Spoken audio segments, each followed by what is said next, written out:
Hello everybody, welcome back. I'm the Strategy Professor, and today we're going to be doing the 8.7 support tier list video. So you can find access to this Google Doc in the description. You can also find timestamps so you can jump around if you don't have time to watch the whole video.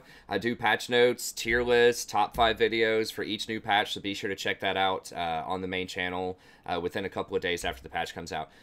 As I said in the patch notes video, I do wait until the patch notes themselves come out, so that I can see what actually ships to live, which is very different from what's on the public beta server. Not always very different, but sometimes significantly different. And so I know that some other YouTubers will release, like, watch out for these champions, or, you know, patch notes videos, or just all kinds of stuff about content that isn't released yet, because they base that on the public beta, which sometimes doesn't match live. Sometimes something they talk about on the PvE doesn't actually make it to live.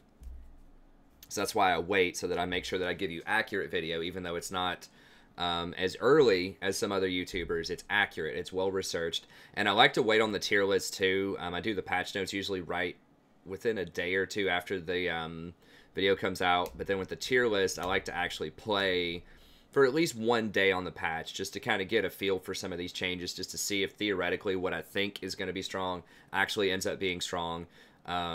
Just once again to make sure that I'm well informed when I bring in this info. Okay, if you want to watch the patch notes video, I have it linked here. I don't have the top 5 champs for each role yet. That will probably be tomorrow. I'll release that one, but I'll put a link here when I have that ready. Be sure to check out the patch notes if you didn't already. I mean, some of the major highlights of this. Irelia is overpowered. I said that right on release. They ended up hotfixing her within like a few hours after I released my video. Not because of my video, but because she's overpowered. So there were some sites that were saying she wasn't really that strong. Yeah, she is. She was really strong. Now, after she got nerfed like 6 times in that hotfix, we'll see. I think she's a little bit more reasonable after that. See, Karthus could be a really high tier mid laner, like tier 1 or tier 2. I think that Q double damage is a big deal, and I think the removal of Locket is a big deal, which we'll talk about here in a second. Malphite, I tried him out a couple of times last night as support. It was okay. I had talked a lot in the patch notes video about, I hadn't tried it yet, but I thought that he might be a decent hard engaged support because he could build AP now.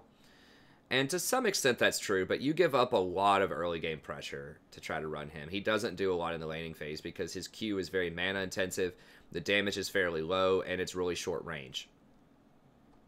So, you know, I'm still going to put him in tier 3 on this list, just because I think he is in a unique place where he is kind of tanky and he has pretty decent burst damage if you get a couple of items on him, and he's a really good engage.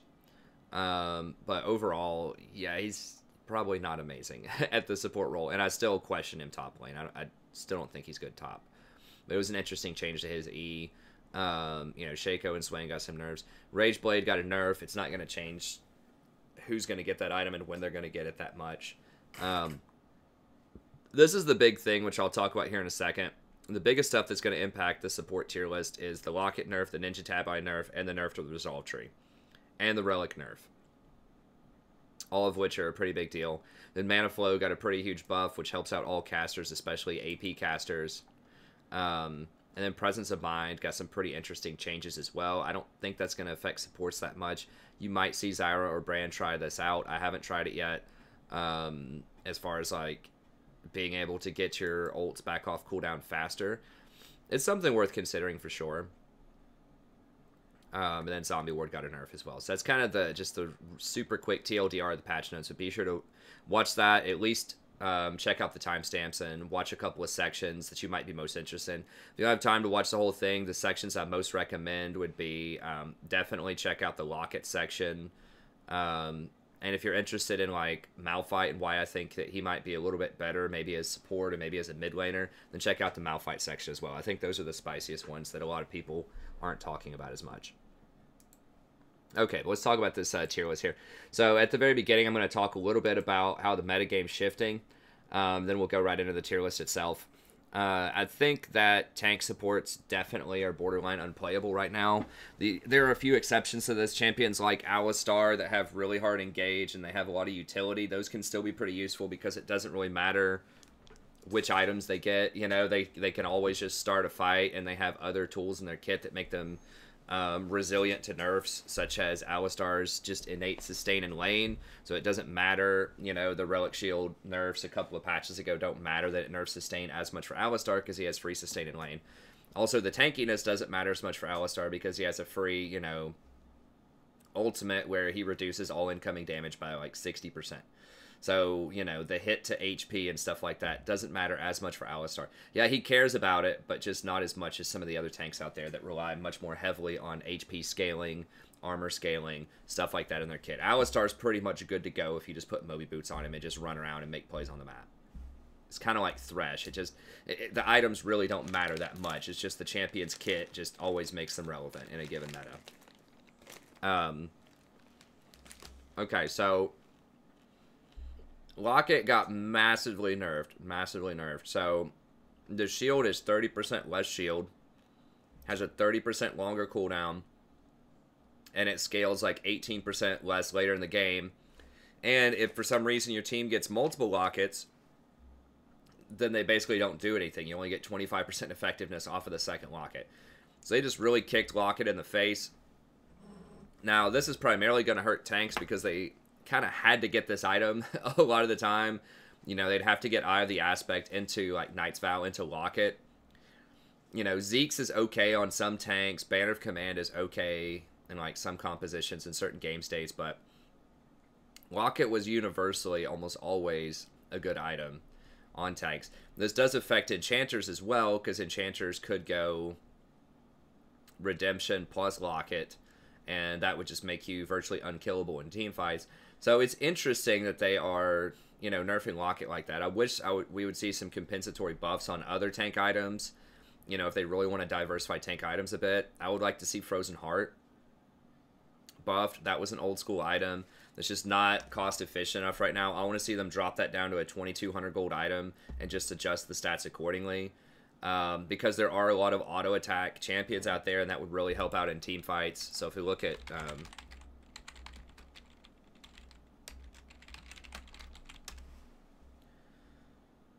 and a lot of these champions got Conqueror too now, so they got even tougher. So and 80 carries are super strong right now. I think that most people would agree that 80 carries are a little bit over the top.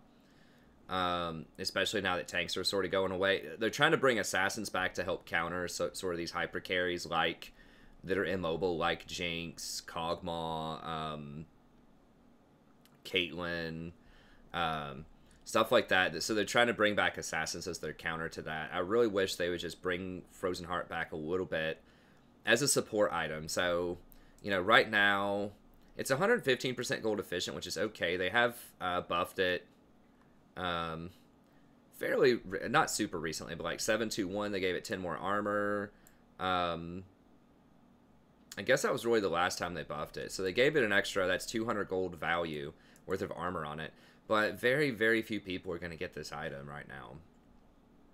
Most people who would want this would just go ahead and get Frozen Gauntlet because it's just a lot more efficient. Yeah, it has less armor on it, but the Spellblade and the Icy Zone are way more useful than this Cripple's passive. So this used to cripple by 20%, which was really good. Yeah, I would like to see them just go ahead and drop the drop off a little bit of the mana probably. I mean, you could shave off like maybe 100 mana and like 20 armor or something maybe. So 100 mana would be 140 gold, and then 20 armor would be 400 gold. And take you to 540, and then just drop it down to a 2200 gold item. That'd be great. So then you would have an 80 armor item that would give you 20% CDR, 300 mana, and have the crippling effect for 2200 gold. I think that'd be a great support item. The 20% CDR sounds like a lot, but you have to remember that I think that would be super nice for tanks because Eye of the Aspect, you have to get all the way up to tier 3 on that thing, and this thing is just a piece of garbage now. Because it only has 350 health on it. The difference between, and I talk about this a little bit right here in the notes, but Frostfang and Nomad's Medallion, the tier 2 that AP supports and enchanters get, depending on the situation, that has 10% CDR at the tier 2 level. The tank version of it, Eye of the Aspect, the Relic Shield line, doesn't have 10% CDR until tier 3, so you have to wait much, much longer. And in a lot of ELOs, it's not even worth it to upgrade the tier 3 because people aren't going to be contesting your vision enough, and you're paying a lot of gold to get that 4th ward.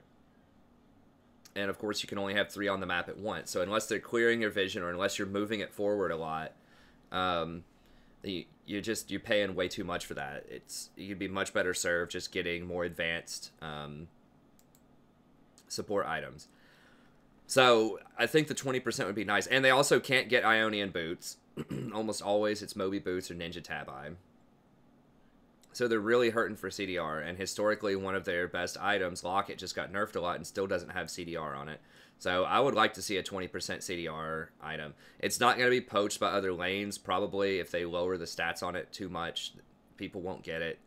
There are just better tank items out there for like top laners and for junglers. But I think this would be a really good support item, so I'd like to see them change that item. Randuin's is okay. I'm trying to think of like other tank items. They've done a good job of making Banner more relevant. They've done a good job of making Zeke's more relevant, so you're starting to see a bit more of those, which is good. There isn't a health item, though, that's like okay for tanks now. I guess Nice Vow is pretty good. So I would just like to see this option come in as a replacement teamfight option for Locket, just for that sustained, you know, cripple ability. But anyways, Locket hurts. Ninja Tabi hurts. I did the math for Ninja Tabi in the patch notes video. I'll go ahead and just pull that up. Why not?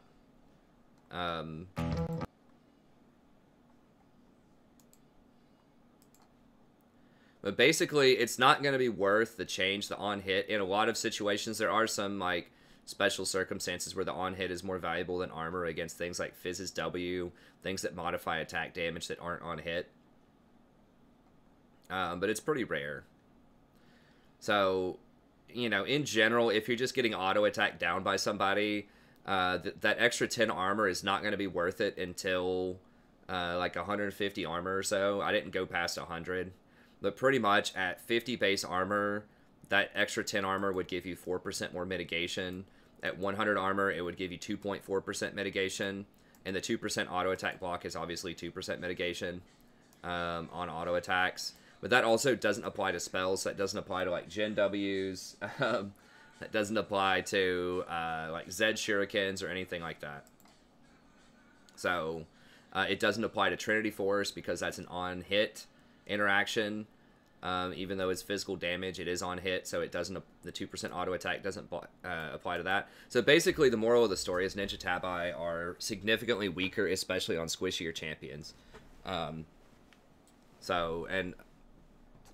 tank supports aren't like necessarily super squishy, but they can't buy as many tank items and as big of tank items as someone like a jungler or a top laner. So it's definitely a nerf. And it's a pretty significant one in Ninja Tabi. Resolve HP nerf is huge. It's a really big deal. So now instead of starting at 65 HP at level 1, you only get, or plus 65, you only get 5 extra HP, which over time does scale up to give you more as the game unfolds, but you really need that health in the early game to survive all ends and just to weather the poke from all of the enchanters. So that's definitely a nerf. And then the Relic Shield got nerfed again. The gold generation, the change isn't that bad. It's okay. It's a little overblown. Early game, if you get every single cannon minion, it's about the same. But it's when the mid and the late game roll around, when you're not going to be able to go to lane and you know, proc all of your get all of your procs every single time. Use all 4 of those procs on the wave because maybe it's too dangerous to walk up. Maybe you're having to rotate a lot. Maybe other people just instantly clear the wave before you have time to go up to it. So it's definitely a nerf, but it's not as big as people think it is. That's not the biggest one. The biggest deal is the Locket. And then Ninja Tabi is the second biggest, and so on and so forth. Now, keep in mind all of these other nerfs that have happened to tanks. Aftershock got nerfed in 8.2. Guardian got nerfed in 8.2. Spellbook, Unsealed Spellbook got nerfed.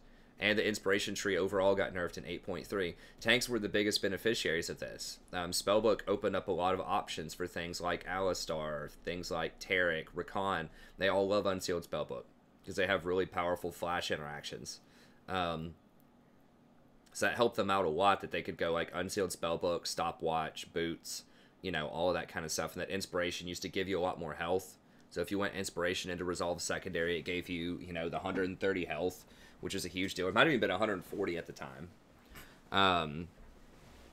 So that was really big, but that got nerfed. Resolve HP got nerfed again on 8.4. Aftershock got nerfed again on 8.5. You know, back in 8.1 or 8.2, I don't remember when it was, they changed the Relic Shield again to where they took off that shield battery that you used to be able to get. And that was the biggest quest reward.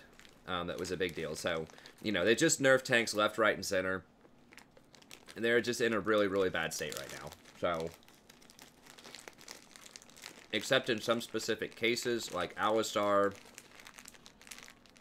Thresh, and Blitzcrank are all, like, pretty decent. Because they're either hard engage tank. Actually, they're all pretty much hard engage. So if you need engage, that's why they're useful. But they're not useful because they're going to be able to tank and take a lot of hits. So this is going to hurt people primarily like Braum, Tom, stuff like that the most. These kind of peeler tanks, Taric. Now, Taric can still get enchanter items. So, you know, he can still get things like Redemption. He can get things like Ardent Censer if he wants to. It's a little awkward sometimes. But he could go something like, you know, Knight's Vow into, like, Tier into Knight's Vow into Redemption, and that would be like an okay build. So Taric's alright, but it's going to hurt a lot of tanks out there, for sure. I think we're going to see a resurgence of AP supports. I didn't see a lot of people talking about this. You know, people were talking about how Locket makes tanks a lot weaker. That's true, but the lack of Locket also makes AP champions a lot stronger, particularly Zyra. Zyra has been someone who's super strong if you're good on Zyra. She's very oppressive in lane. She has very high scaling base damage on her plants. And so she's just really, really good right now. And yeah, if people aren't going to be building Locket, then that means that you're not going to get shut out in the mid to the late game. Because typically what has happened, you know, in the last couple of years, ever since kind of the change of Locket and the introduction of Redemption, is that once the Enchanter gets Redemption plus Locket, you just can't win the game anymore. A lot of times you can't kill people. But now that Locket is so awful, a lot of people aren't going to get it. And so that means that you actually can kill people in the mid to late game. So that's really good. I mean, just think about this. They took the Locket shield from 280 to 195 at level 11 when tanks would usually purchase this item.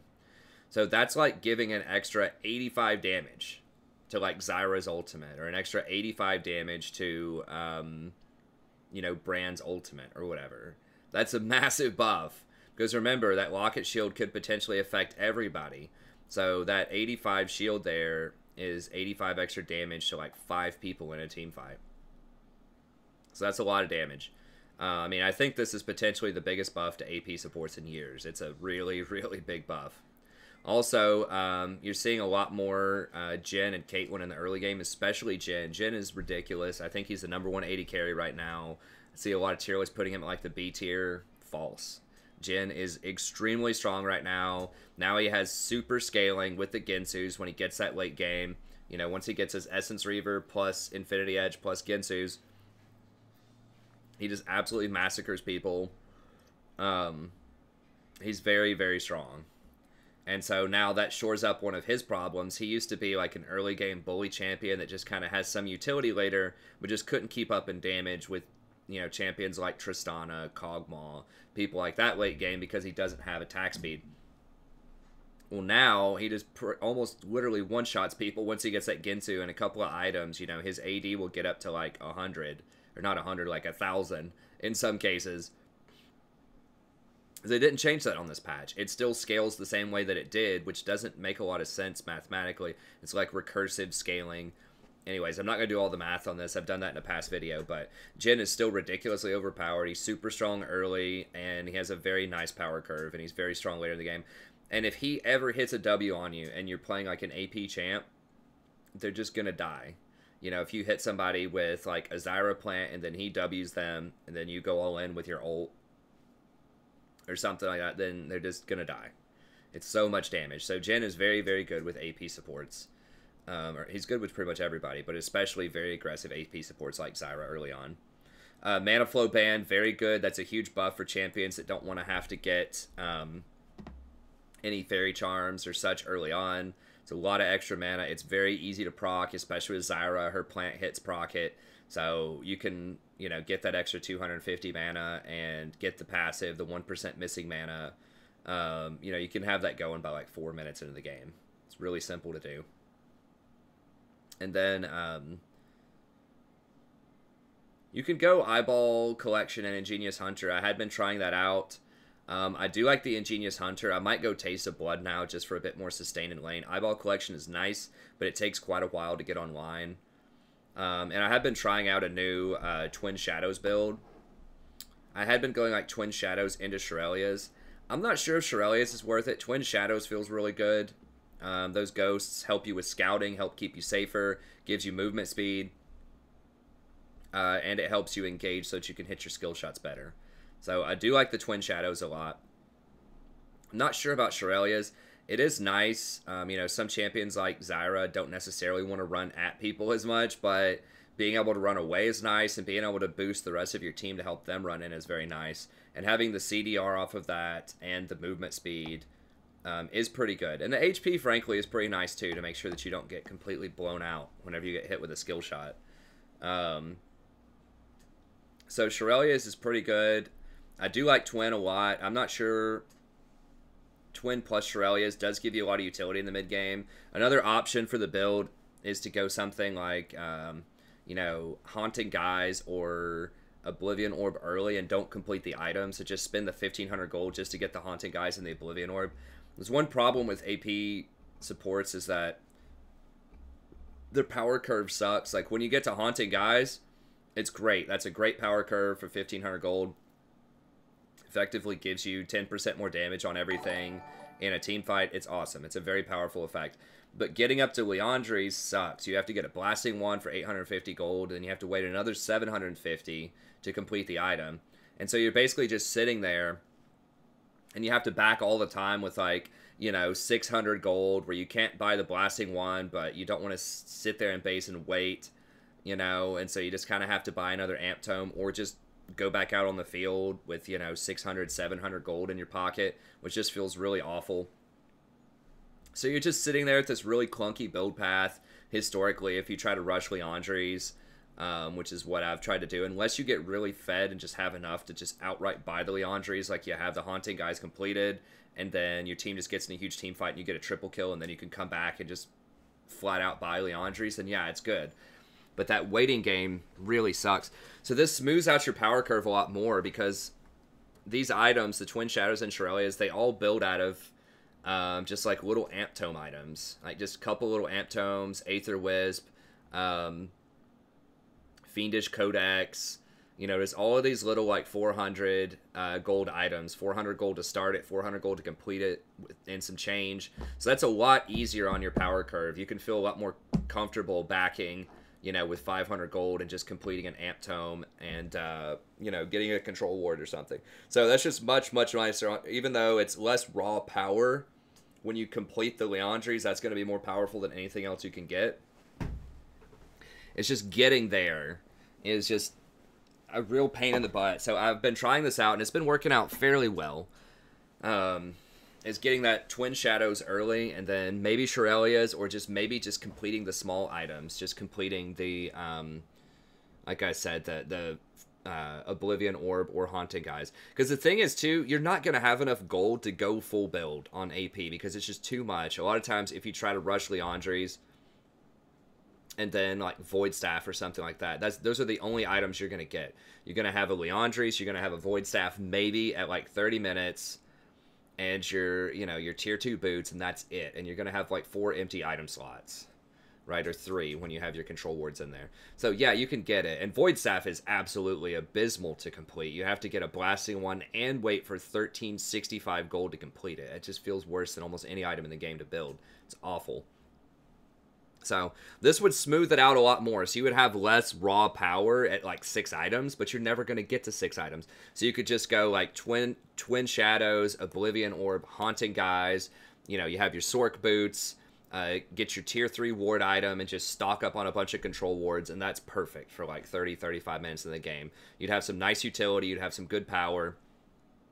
I think that's what I would recommend a lot more. And that will let you keep up with the enchanters, because all of their items are going to be, you know, like 2100, 2200 gold. And so you're not quite going to be on their scaling level a lot of times with that build, but it's just going to let you keep up a lot better in terms of your power. So that's what I've been trying. I think it's been working out very well. And yeah, because AP supports don't use Inspiration that much, they don't use Resolve that much, then that makes this a bit more viable. If you do want to go Twin Shadows and Shurelya's, Ingenious is appealing. Like I said, if you want to go like, you know, just kind of Oblivion or the classic Oblivion Orb haunting guys, and then maybe go Twin Shadows later, then maybe Ingenious is not as good. But I feel like Ingenious is really nice too, because it gives you very good vision control. It gives you more sweeping, and a lot of AP supports, especially Zyra, are great at catching people out of bushes and killing them. So you really get rewarded for fully controlling vision. So anyways, I think all of this makes AP supports a lot stronger. Okay, so I have a new format here.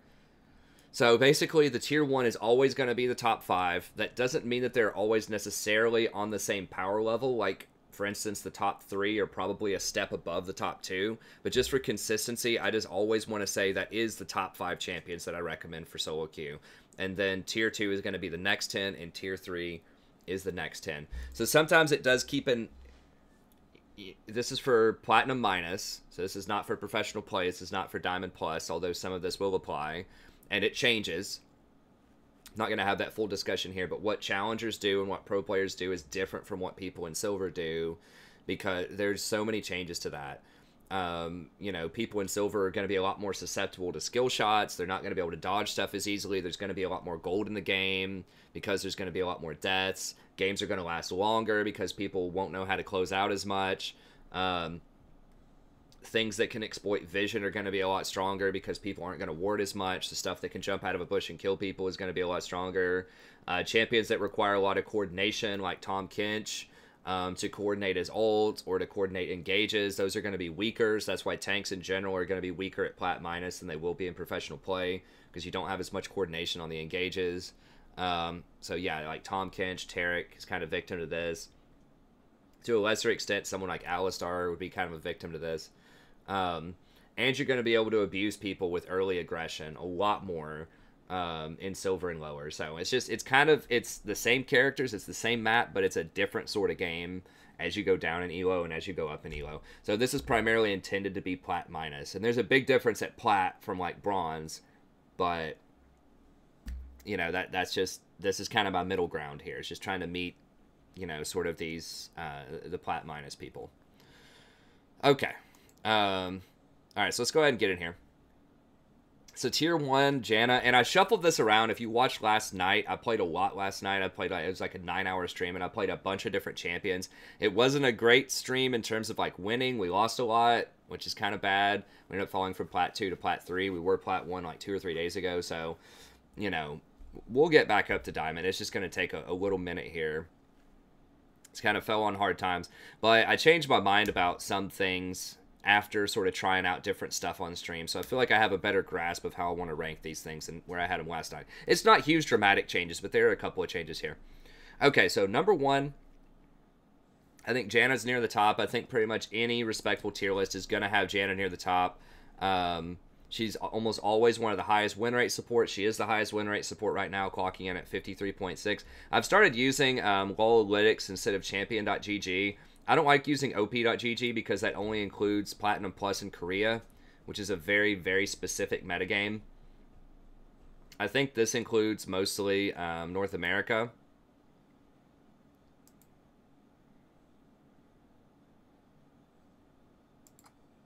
There we go. So it's a little bit different in North America. I guess that was like universally everybody. And I'm pretty sure EUS is probably going to be a similar type of metagame. Yeah, it's similar. You know, the numbers will be a little bit different. Some champions may shift around a little bit, whatever. We'll just keep it EU West.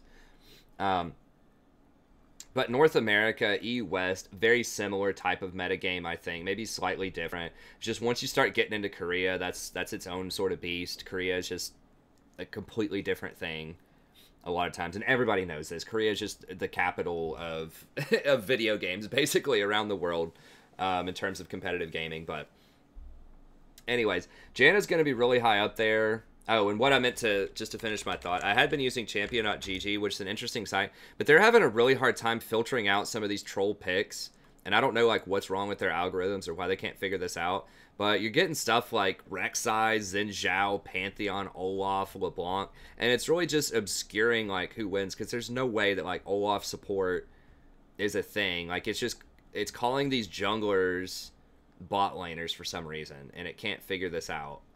So I stopped using this site. I really liked it, but it's too buggy these days. So I think this is a lot more accurate. But yeah, so she's a very strong champion. I've talked about Janna like a million times in past videos, but what makes Janna really good is that she's extremely safe. She's going to have some of the lowest death counts. Does it have deaths on here? Yeah, so she's going to have some of the lowest death counts overall of any support, and the reason for that is it's many-fold. So first of all, her tornado really stops people from advancing onto her. It disengages people. Her ult disengages people. She's really fast naturally because of her W. It gives a lot of extra movement speed. She can cast all of her spells while moving. A lot of people don't realize that, and I don't even know if it says that anywhere in the tooltip.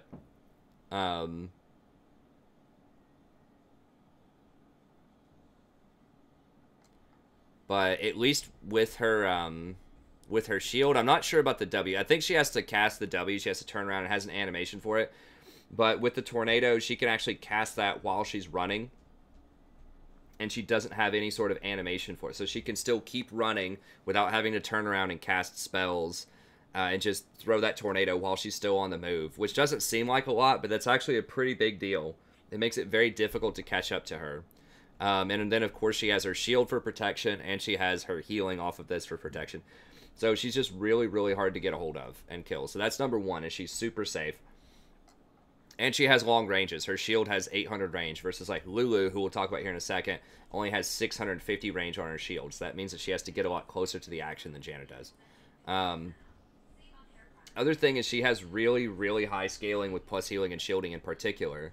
So she has 210 base shield, which is pretty good. It's nerfed from what it used to be, but it's still effective. And then she has like a 300 base heal that affects up to 5 people on her ult. That scales all the way up to 600 and has a 150% AP ratio. This thing is overpowered as heck, and it knocks everybody back for 875 units. So that Monsoon is ridiculously powerful. I mean, that turns around an entire team fight. If she uses that and you don't shut her up in a team fight, you lost the fight. Most of the time. Because she's just going to heal people for like 1,000 or something in the mid to the late game. She's going to heal everyone up to full health. So that's extremely powerful. So she's one of the highest scaling champs in the game. Maybe second only to Soraka in terms of scaling with plus healing and shielding. But a lot of that is also caught up in her shield. So yes, this is a heal, but this is a shield, which means that she isn't as susceptible to things like grievous wounds off of Morellonomicon or Executioner's Calling as someone like Soraka is. So Soraka gets hard countered by those things, but Janna doesn't as much because her shield is still really strong, even though that would cut the healing on her ult. So the ult has great utility. It knocks people back. It heals your entire team for an insane amount. It's just super good. And then she has pretty strong shield, 210 with a 0.7 scaling on it, which is really big. And it gives whoever you're shielding a bunch of extra ADs. This is really good for taking down towers. You can put this on your AD carry, especially people who are building crit. They get a ton of benefit out of it. So this is just one of the most overpowered, support abilities in the game. These two right here are just ridiculously strong. So they have nerfed Janna a lot, but she's still really strong. And then this actually surprisingly is pretty good damage in lane because you get 55 per. I actually tried getting 3 points in W and Janna in lane last night, and it actually felt pretty good. It only slows down maxing your shield by 1 level, so you can get 3 points in W in lane, and then you'll get to max your shield by level 10. So it does slow down your shield progression a little bit, but not that much, and it gives you a lot of extra power in the laning phase. So getting 3 points in that is pretty good. I mean, it takes it up to 170 for a point-click ability, which is a little bit more than Lulu. Lulu can do her E plus her Q, but Janna can do it just off of a W and do some pretty decent damage. And it does apply a little bit of extra on hit for 15% of your bonus movement speed, which is not going to be like an insane amount, but it will add on a little bit of extra chip damage here and there, which is nice. So yeah, and she gets the 8% bonus movement speed right here, so she's going to get, you know, 24 off of that, and then when you get your boots and some other stuff, you know, you might do an extra, I don't know, 10 to 20 on-hit damage in kind of the early mid-game. So, yeah, I mean, that just makes her really strong. So she has really nice scaling. She has pretty decent base harass damage. Not amazing, but it's okay. This 550 range doesn't seem like much, but it's longer than that because this is edge range. That means it's like just the very edge of her hitbox to the edge of somebody else's hitbox, which is a little awkward. I don't know why they just don't tell you the real range. I mean, I guess it depends on how big the hitbox of the enemy is, but anyways, it's pretty decent harass early, and it's pretty good scaling into the late game. Some of the best scaling in the game, actually, into the late game, and she's super safe. And she has really flexible itemization. Janna's kind of like, you know, Thresh or Alistar, and the items really don't matter that much. She does scale with plus healing and shielding, but she's going to be relevant in pretty much any meta, just because of her kit. It's so good. So if she has to, you know, if they have a super fed Zed assassin or something like that, you could, in theory, get something like a Banner of Command, or you could, in theory, you know, get something like a Zeke's Convergence if you need a bit more armor in your build. You could still get Locket. You know, I think that Locket is probably not worth getting. It's trash. But, like, Banner, especially Banner, wouldn't be completely awful, just because it would give you the 60 armor, it would give you the extra movement speed around towers, and because she's so fast anyway, she can go place banners in side lanes and get back to the action pretty quickly. So I'm not saying that Banner is optimal on her. I'm just saying if there's an 8-0 Zed, then you can afford to buy a little bit more armor and get away with it, just because her kit's so strong. Okay, so Janna, super strong right now, very powerful statistically, just well-rounded, like okay trading in lane and super strong scaling. Okay, the runes that I recommend on her, I have changed this up a little bit too. I think Always Airy, and that's just a great combination, especially since they've nerfed the Resolve Tree and they nerfed Guardian.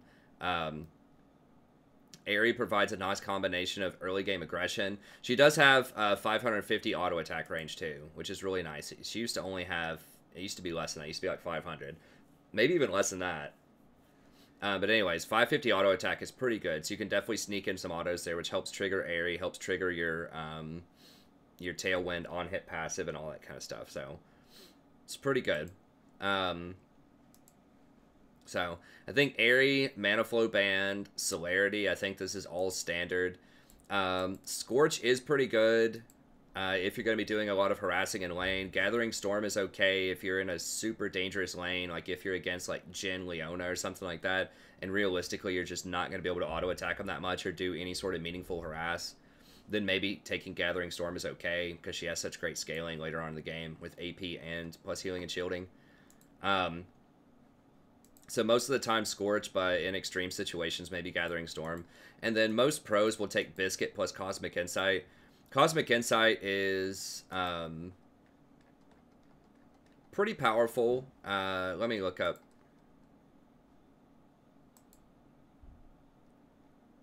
I thought that cooldown reduction was worth more than that. I guess it's worth about 25 gold each. I thought it was worth 26 something. But yeah, cooldown reduction's worth about 25 gold each for easier math. And so you're getting 5% cooldown reduction, which is 125 gold value. And then it's hard to value, you know, what you get out of the item active and the summoner spell cooldown, but if that's worth about the same as cooldown reduction, which I guess you could say that, then it's a 375 gold value on a rune immediately starting level 1. So Cosmic Insight super strong. And then Biscuit is something else that people have been getting lately.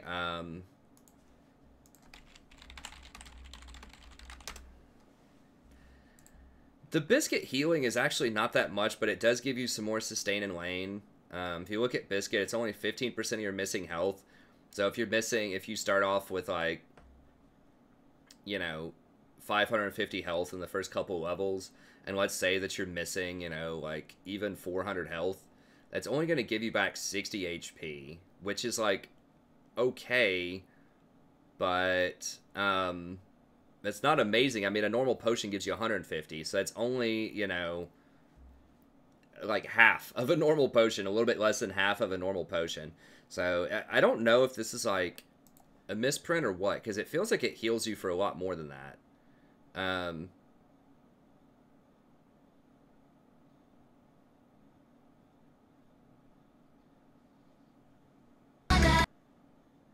So it just feels like that's really not that much extra sustain, which is okay. So like another option, if you really want to greed for it, you could go magical footwear as well. Janna doesn't have to get boots early, so you know, you can afford to wait about 9 minutes for that if you get a couple of assists in the first 9 minutes. You know, it's not that long to wait, and it does give you about 400 gold value if you include the boots of speed, which is 325, and the passive 10 move speed is worth roughly like, you know, 50 or so gold. So you're getting like 375 gold value on that. So that's a really, really good combination for just a couple of cheap, efficient runes. You know, getting somewhere in the neighborhood of like 750 gold value is pretty good on 2 secondary runes. So that's an option that a lot of people go, is they'll either go Biscuits, Insight, or they'll go like Footwear, Biscuits, or if they're being greedy, like Footwear, Cosmic. It's depending on what you need there, but the Biscuits do help you if you need some extra sustain in lane. It's just, I feel like the sustain is not that much off of those, but it's better than nothing. Another option would be to go the same thing, Airy, Mana Flow, Celerity Scorch, but then Bone Plating and Chrysalis. So this is a good option if you're afraid of getting all-in and killed, you know, in the laning phase. So you're against a Leona, you're against a Zyra, something like that. Bone Plating helps out a lot with that.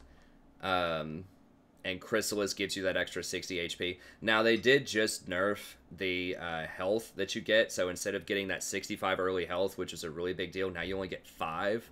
So that hurts a lot in the early game. Although it does scale also into the later in the game. So now you're going to be able to get, you know, in the mid to late game, you're going to have like 100 extra HP, 120 extra HP, which is pretty nice. That is relevant on Janna because she doesn't have a lot to begin with. And you're not going to be getting a lot of HP items. So that is something that's certainly worth considering. But I would default to this, the Cosmic Insight route. And then if you are specifically afraid of an all-in champ, then you can go Bone Plating and Chrysalis. And that's pretty much how most people split up Janna. You know, it's always Airy. A lot of the pro players, it's always Airy. And then a lot of people go Inspiration second. And then some people will go Resolve second. Now, another option that you could do is you can go Domination and Genius Hunter, Taste of Blood. So Taste of Blood actually gives quite a bit of regen over time. I think this is criminally underused by a lot of people. Damaging an enemy champion heals you for, you know, 18 to 35 based on level. And if you look at this at like level 3, it's 20, and then you get 10% of your AP. So if you have like 30 starting AP, you know, off of your items and runes and things like that, then you're going to end up healing for like 23 or so at level 3. And you can do this 3 times per 60 seconds. So if you're just constantly attacking people, and this applies to auto attacks and W. If you're constantly attacking people, you know, that's close to 70 HP per minute. I mean, that's more than a Biscuit. And you only get a Biscuit once every 3 minutes. So you could get triple the value of Biscuits if you do this. But you have to consistently auto attack. Or W. You have to consistently hit people with things to get this healing. But it's a pretty strong healing engine over time. So this is just as much sustain, I would argue, in lane as Biscuit is. Now, yeah, this is going to be worthless later, but so is Biscuit, if we're being real, later in the game. And then the real perk off of Go in this tree is Ingenious Hunter. And then the question becomes, because going Sorcery plus Domination is basically the same amount of AP as going Sorcery Inspiration. You know, the difference is negligible. It might be like a couple of AP. I think it's actually the same. Let me look and see. Okay, Calamity gives you 20 ability power, and Cryptic also gives you 20 ability power. So yeah, it's the exact same ability power. They nerfed it. Back in the day, Inspiration used to give you a little bit more, but it doesn't do that anymore. So it's the exact same ability power. This is going to be the same sustain, possibly even more sustain than Biscuits. So the question then becomes, okay, well, is Ingenious Hunter more valuable, or is Cosmic Insight more valuable? And that's tough to answer. So Cosmic Insight gives you that 5% on summoners, 5% on item actives. The item actives is not going to matter early on. You know, the 5% CDR, is that really going to matter that much early on? Maybe a little bit, maybe. The summoner, or the summoner spell cooldown is very nice early on. You're going to get your ignite back and your flash back the first time you have to use it. So that is pretty good early on. But this thing is an absolute monster in the mid game. It's so strong. Getting 40% cooldown reduction on your redemption, 40% cooldown reduction, you know, on your Shirelia's Reverie or your Mikhail's or something like that is a very, very big deal. And it's easy to stack this up in the mid to late game with Janna. In a team fight, you just put a shield on somebody and you get an assist for everything. So it's very, very easy to stack this up. So Cosmic Insight early on is going to give you a little bit more of an advantage because you're going to have the CDR and you're going to have the summoner spell cooldown by 5%. So that's good. But, you know, how is that really worth sacrificing an extra 35%? Because you're going to get 15 item cooldown off of Cosmic also. But is that worth sacrificing an extra 35% cooldown on your Redemption, your Mikhail's, all that stuff in the mid game? It's tough. So this is definitely a build that you can get. I didn't list this one there, but it's definitely something that you should consider. And the thing is, a lot of pros aren't going to be getting multiple item actives. You know, they're typically going to get, like, on Janna, you know, they'll get, like, Redemption, and then Ardent Censor is very common. Although more and more people are getting Shirelia's. But they're not going to have 3 items because they're going to have a lot less gold. Teams are going to die a lot less. They're going to buy a lot more control wards. They're going to have to upgrade to tier 3 on their ward item pretty quickly. And games are just going to be over a lot faster because enemy teams are going to know how to close out games. Whereas in solo queue, it's not that uncommon if you're buying 2,100 gold items to get, you know, 2 or 3 of them. Don't use the master shower. Okay. To use 2 or 3 of them, right? So you're going to have your Redemption, then, you know, you might also get Mikhail's. And then, you know, you might also get, like, your Shirelia's. Basically, if you're going to have 2 item actives, I think it's worth it fairly early in the game to get Ingenious over Cosmic. So if you're just kind of looking at the team comps and you're like, okay, I definitely want Redemption Mikhail's because they have an Ashe, or because they have, you know, a Thresh, or just somebody else, or a Morgana, somebody else who poses a lot of crowd control threat, and you want to go Redemption Mikhail's, then I think it's a good buy. If you're thinking, okay, I want to go, you know, Ardent Censor early on, like maybe I want to rush Ardent because we have, you know, this really good Twitch player. I know we have this really good Varus player, something like that. So I want to go Ardent and then pick up Redemption later. Then it's more debatable because it's only going to affect 1 item active and your sweeper. So it just kind of depends. And I know a lot of people don't like to hear that with recommendations. They want to know exactly what to buy. But I think that Cosmic Insight is better if you're going Ardent in one of your first 2 items. Potentially, it's definitely a stronger argument for Cosmic Insight. But if you think you're going to go 2 item actives, if you're going to go Shirelia's Redemption, or if you're going to go, you know, Mikhail's Redemption, if that's what you think is going to happen, then I would say that getting Ingenious could potentially be a lot better. I just realized I have like a Starbucks sitting around that I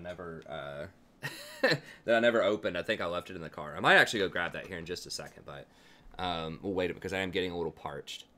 But we'll wait a second on that. And a little kind of tired, not super tired, but a little bit. Anyways, so that's Janna. Those are the runes, and those are the runes that I'm going to recommend. The same kind of rune setup where you can either go Inspiration, Resolve, or Domination for different situations. That's going to be the same for Nami, Lulu, Soraka, Sona. A lot of these enchanters are going to be the same kind of rune setup. Okay, let's go ahead and move on a little bit faster here. All right, Nami. So what's up with Nami? Why is she rising in power? Almost everybody's going to put her near the top. The reason for that is she has really, really strong trading power early on, and she's very good at chasing people down. So if we look at Nami here, she's going to be even more aggressive early on than Janna is, and she also has 550 attack range, which is really nice. She's going to be more aggressive than Janna is early on, and the reason is she heals herself for quite a lot. So she does similar damage to Janna's W, a little bit less at 3 points. I think Janna's W does like 165 or something, but a little bit more mana cost. But it also has longer range. But yeah, it's just really good harassment early. It heals yourself, so you can take some really nice trades.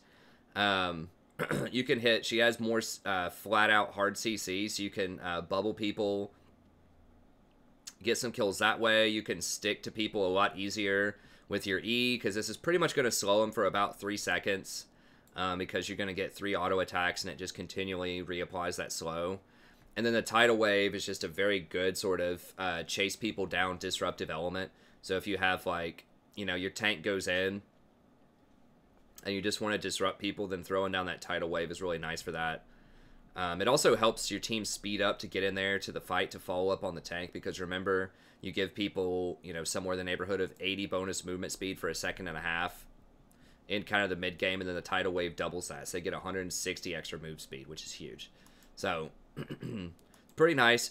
Great early game damage. It's really hard. You can't really 2v2 and fight a Nami early on. It's very, very difficult because this wave bounces around and it can double heal people or double damage people. Very, very strong early. I think she's probably the most oppressive, strong, like, poke champion early in the game than anyone else. So you're almost always going to win lane if you have Nami, unless they have an all-in like Leona or Zyra or something and they catch you out. It's going to be really hard to lose with her. So, and it's going to be, so take her for early game domination, and if you have a team that wants to run people down and chase them, so like Olaf, Kaisa, Vayne, really good on Lucian because his double shot procs her E twice. Good on Ezreal. So yeah, just really good early game oppression. She doesn't scale as well as Janna does. She only has one ability that benefits from plus healing and shielding, and that's her W. And like her AP ratios aren't going to be as strong as something like Janna's either. And she doesn't apply any like super meaningful, like you do have super meaningful on hit interactions. So you do have Tidecaller's Blessing. Yeah, it's going to apply, you know, up to, you know, 255 damage when you get this max, which you won't max it until like level 13. So that's pretty good, but that's nowhere near the power of like Janna's shield that gives that extra AD on your AD carry, because that AD scales off of your AD carry stats. It scales off of their critical strike. It scales off of their attack speed, whereas this pretty much just scales off of your AP, and you're not going to be getting a lot of AP. So Nami is extremely good right now, but that's why I put her down just a little bit from Janna, because Janna's just going to outscale her as the game goes on. Janna's also a lot better against assassins. You know, Nami does have nice ranges, so she can play pretty far back. This is 800 range and 725, so that's good. But Janna's ability just to reset with her ultimate and to get away from assassins just a lot easier because she's faster. She has Tornado, you know, all that kind of stuff. Then I think it makes her a little bit better against assassins. Oh, what's up? No, she's very tired. Let's see. She's very tired. Are you tired, Roy? She just woke up. Oh! Are you tired, Roy? Yay! She's like, what are y'all doing? Can I eat something or what? Yeah, she gets up around now. Little tummy rub. Yeah. Okay. Yeah. She's got her little polka dot pants. Yeah, I love these polka dots. You like that, Rory? Are you feeling better now? No. She's like, sort of. But I want something to eat. Yeah. I think she may have, I might have to get some new headset because the sound was acting up. Probably because she's been tearing at the microphone. It might just be a coincidence, too. I don't know. Anyways, so Nami, better for chase, more early game oppression, less scaling than Janna, a little bit more susceptible to assassins, but still super strong champion on this patch. Lulu's another one, really powerful, and then Nami, it's same deal, same rune, same questions, you know.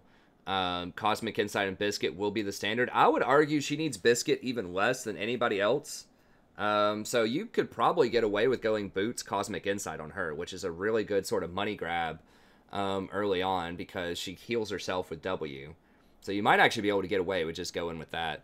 If you're afraid of all-in, then you can still go Bone Plating and Chrysalis if you want to. Although, once again, that's not going to be as strong on this patch as it was last patch.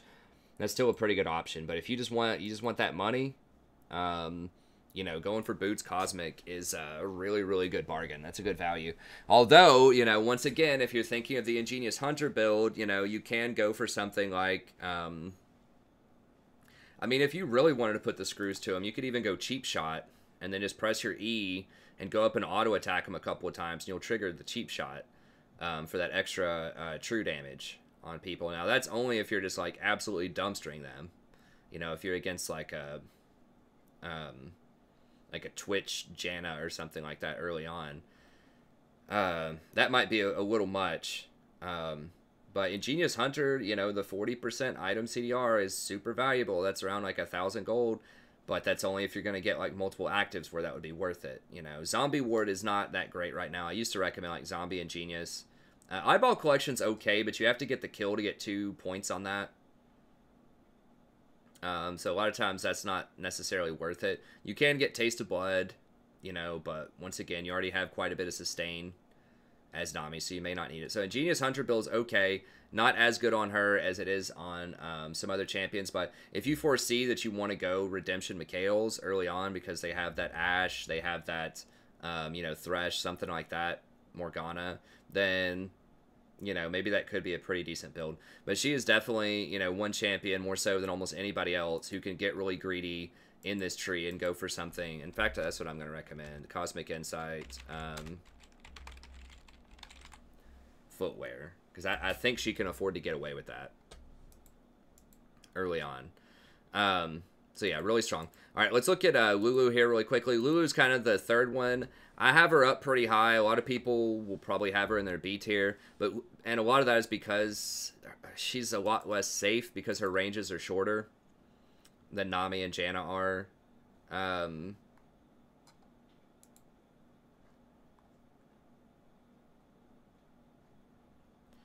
But she has some of the best anti-assassin control out there because of her polymorph. Now, it depends on the assassin, but I'd say for fighters especially, if you try to run up to Lulu and you're a Riven or a Fiora or a Camille or whatever, and she hits you with that Whimsy, or if you're a Jax or something like that, you're dead.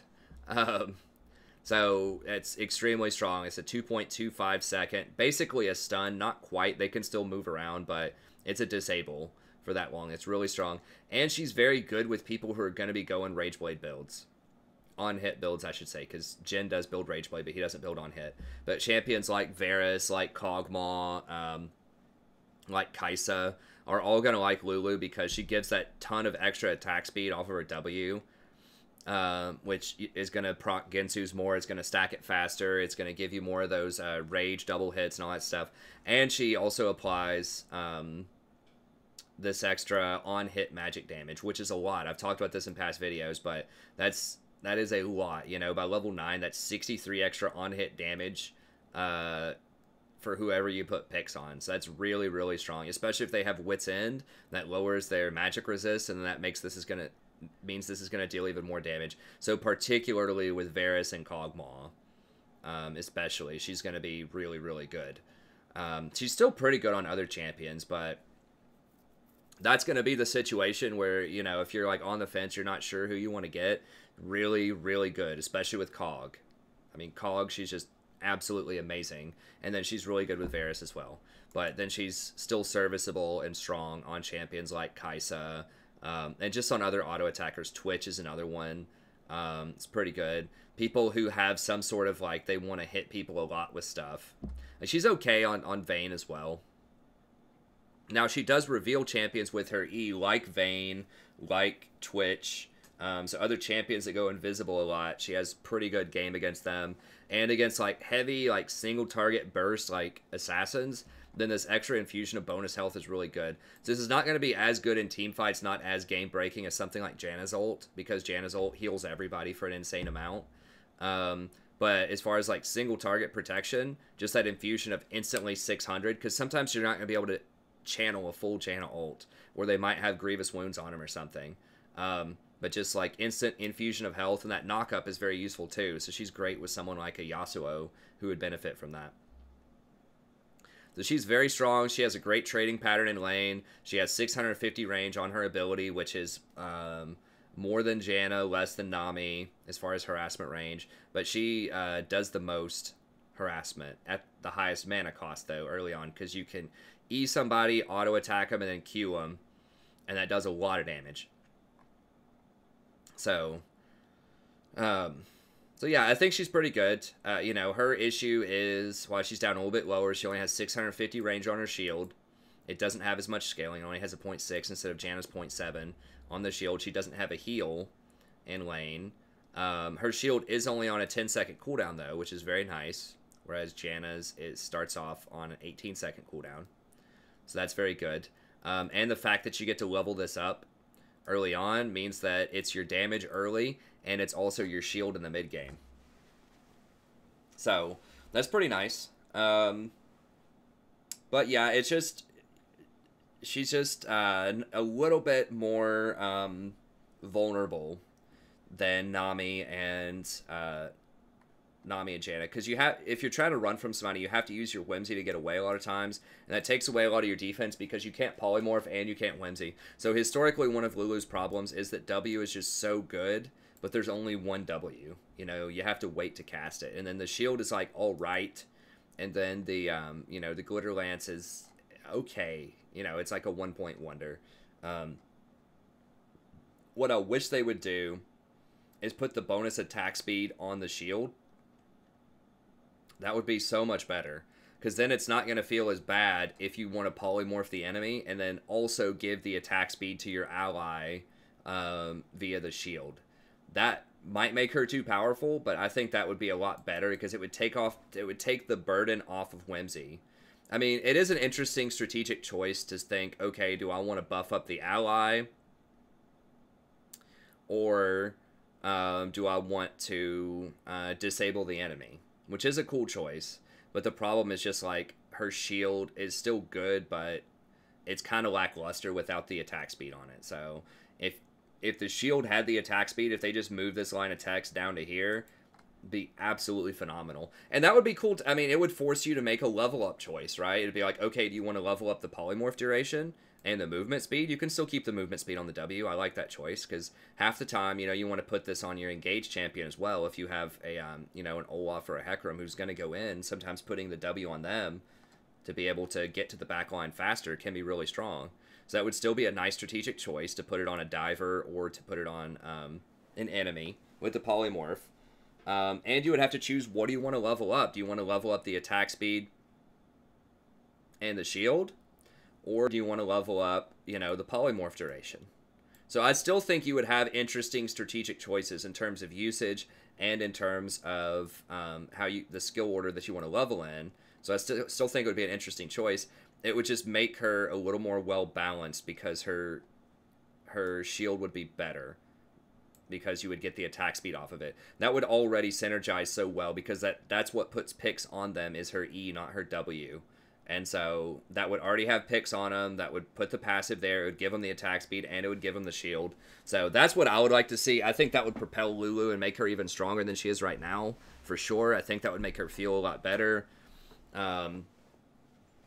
So I've been saying I wish they would do that for years. We'll see. But as it stands, currently, pretty good. It's just one ability is super overloaded and the other abilities are like okay, but they're not going to be as good as Janna. And she loses to Nami in lane because she doesn't have that heal. So Nami just oppresses her early. But she is very, very good with certain champions that build the on-hit stuff. The people who are going to get, you know, like Rage Blade, Wit's End, you know, Hurricane or Nashor's Tooth or something like that. Then she's going to be really good with that. Okay. We'll move on a little bit faster here. Zyra is somebody that I've placed up quite a bit more lately. And for the reasons that I talked about in terms of AP, I've talked about Zyra in the past quite a bit. The thing that makes Zyra so strong, and I do have a full champion guide for Zyra on the channel if you want to check it out. She's one of my most played champs over the last couple of years. She's my most played champ this year so far, and she was my second or third most last year. I think second most. And I played like 300 or 400 games for her last year. What makes Zyra so strong is that her plants do a ton of base damage. So remember, this is every time this plant attacks. So if a plant attacks somebody 3 times at level 3, that's 120 damage. That's a lot. That's a lot of damage. And the fact that you can have multiple plants down. Now, they only do 50% extra damage if they attack multiple people. Or if multiple plants attack the same person. But nevertheless, that's really strong. And it's 750 attack range, which is really high. That's a good thing about Zyra is that her ranges are really long. For like a poke champion that's basically a guaranteed hit. I mean, this is 800 range total because you can go as far as your deadly spine. So most of the time, if you just put the Q and the W on them, you're going to hit them. And most of the time, and if you miss them, then the plant's still going to hit them a couple of times. And it's going to trigger your comet to go in and hit them. So her numbers look low, right? Like only 60 damage looks really anemic. Only 60 up to 100 or to 200 with a 60 ratio. So almost the same thing here, a 50 ratio and only 240 damage. That looks like, well, how is she dealing that much damage? It's because of these plants. The plants do an insane amount of damage over time. So that's kind of the big deal. And this 0.15 AP ratio doesn't look like 0.15. That's awful. That's per hit on the plants. So if this plant hits people 3 times, that's a 0.45. Hits 4 times, that's a 0.6. So it does add up for sure. I'd say the average number of time a plant hits somebody is probably like 2 or 3 times though. But I mean, if you look at it in those terms, like if it's level 2, right? You hit them for 60 damage. Plant hits them 3 times before they shut that plant up at level 2. That is 102 damage, not including the AP scaling. That's 102 damage plus this. That's 162 damage for 70 mana because this doesn't cost any mana, the seeds. That starts to look a little bit better, right? 162 damage for 70 mana. That's good. So, you know, especially if you're looking at, like, you know, what does Lulu do at level 2 with her all in? You know, her E plus her Q. It's going to be pretty good. It might be close to that, but she's going to have to use double the mana for it. So that's part of what makes Zyra so strong is that her mana costs are extremely low because most of her damage comes off of this free ability, Rampant Growth. So she doesn't have to buy mana items, and she doesn't go, she doesn't run out of mana in lane. Unlike Brand, who's a huge mana hog, where you know, to really put down significant damage, you have to hit people with multiple spells. That costs a lot of mana, and it's a lot harder to hit that stuff. This is so easy. It's 800 range. It's just put a Q plus a plant on them. Boom, harassment. And she has 575 auto attack range. Don't forget that. So it's really easy to sneak in auto attacks on them as well. You can go Airy on her if you want. There's definitely an argument for Airy. But with Comet, each plant hit lowers the cooldown on Comet. So you get your Comet up a lot faster than you would with other champions. And in team fights and later on in the game, Comet scales better. It has a better AP ratio, and it can hit multiple people, whereas Airy can only hit one person. So I think most people are going to go for Comet on her. Now, you might be wondering, well, why at high elo is she only 44% then? Well, first of all, there aren't many people playing her. You know, at least not off of pro builds here. And she's kind of hard to play because you have to learn how to put those plants down while your spell is in midair. So you Q, and then while your Q is about to go off, then you have to, you know, put your plants down. Also, this thing has a really, really slow movement speed for a projectile, and it has a very thin width. So it's pretty hard to hit these roots on people without a lot of practice. If they're sitting there looking at you, they're going to be expecting it. So that's why Zyra is historically a much better peel champion than she is an engaged champion. These plants also give you really good vision control because it does reveal bushes, and if you spawn plants in bushes, it shows the whole area, and you have a plant to help defend you. And this is really important when you're trying to clear out pink wards, because one of the most dangerous thing about pink wards, if you're thinking about trying to clear out that tri-bush in your bot lane, it's super dangerous. It's almost always pinked, because the jungler could just come up and engage and fight you. But now, if you get full vision of that, and pink wards, control wards, do not shut out vision of plants. They shut out wards, they do not shut out these plants. So these plants will keep full vision of the area the entire time while you can go in and clear out that pink ward. And the range for setting down this rampant, or this plant, is 450 range. I think setting down a normal ward is like 500 range. So this is a lot safer to put a plant in a bush to check to see if someone's there rather than putting a ward in a bush. So this gives her a lot more safety than other AP champions in that respect. It's, you know, very difficult for people to get to Zyra out of bushes if she's using her plants to scout. So she has really good vision control. She has really good, virtually guaranteed poke in lane with your Q. She has really nice scaling on the damage. Once again, these numbers aren't going to look eye-popping, but when you get down multiple plants and they all start doing 50% extra damage, when you boost them up with R, she does a lot of damage. I mean, if you've ever watched my stream for any length of time, you will see me delete people with Zyra regularly. So the damage is not a problem. She does a ton of damage, and she has a lot of utility. And this extra knock-up off of Stranglethorns is a really big deal. That extra 1 second CC on everybody is another thing that distinguishes her from Brand. And the effect on this is absolutely massive. I mean, it almost covers up the entire width of a lane. It's a very, very big effect. So that's a great combination with champions like Yasuo as well, or just other like CC champs. So she has area of effect, crowd control on multiple abilities. This can hit a bunch of people. You can hit multiple people with grasp. It's a bit harder to do. She has really good guaranteed poke and lane. She has great vision control. She has great scaling in terms of damage because of her plants. So that's just what makes her the best AP support right now, I think.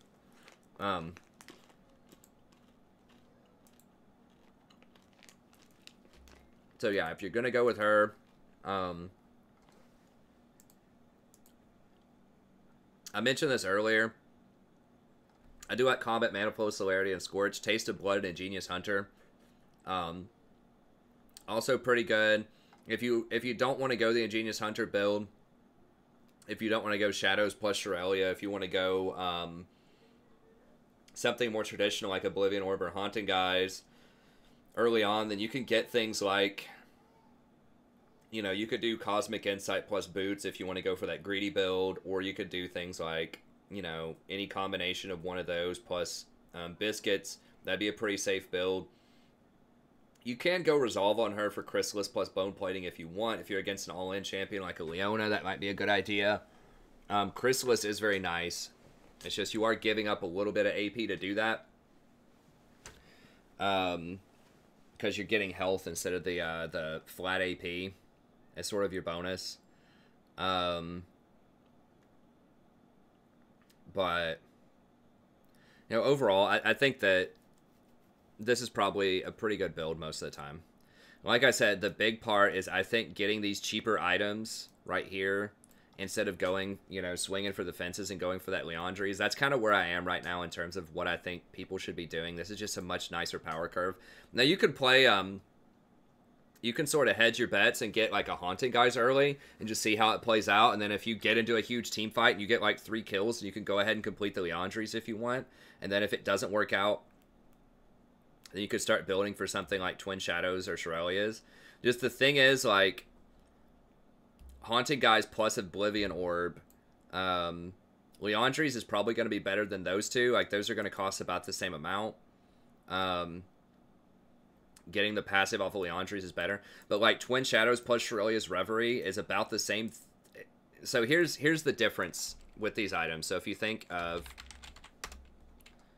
Leandries Torment,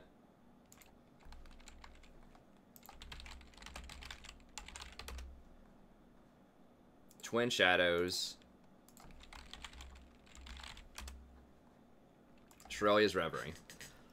So let's compare these items. Okay, so 2100 plus 2400, 3500 gold. So what are you getting for 3500 gold? Well, you're getting 100 ability power. So you're getting 60 plus 40 ability power. You're getting 20% cooldown. You're getting 15% move speed. which is really nice for landing your skill shots, dodging skill shots, rotating around the map. That adds an extra layer of safety, which is great for someone like Zyra. And you're getting 200 HP, and then you're getting 2 actives off of it, right? So 1 active, which speeds you up, speeds your team up. It's on a 60-second cooldown. That if you take Ingenious Hunter, you know, that goes down to 36 seconds, which is a really big deal. And then Twin Shadows gets reduced by 40% as well. So that's your potential thing that you're getting there. With Leandri's, you're getting 80 ability power, so you're getting 20 less ability power. You're getting 100 more health. You're getting this Madness buff, which is really good in long fights, 10% extra damage. And you're getting the Leandri's burn, which is really powerful. So Leandri's, in general, is going to be a lot more damage than these items. But, you know, getting that extra, you know... How much are just the stats on it? So getting an extra 20 ability power times 435. 100 health is 266. So you're losing that for the health, and then you're getting 20% CDR, which is... So 169.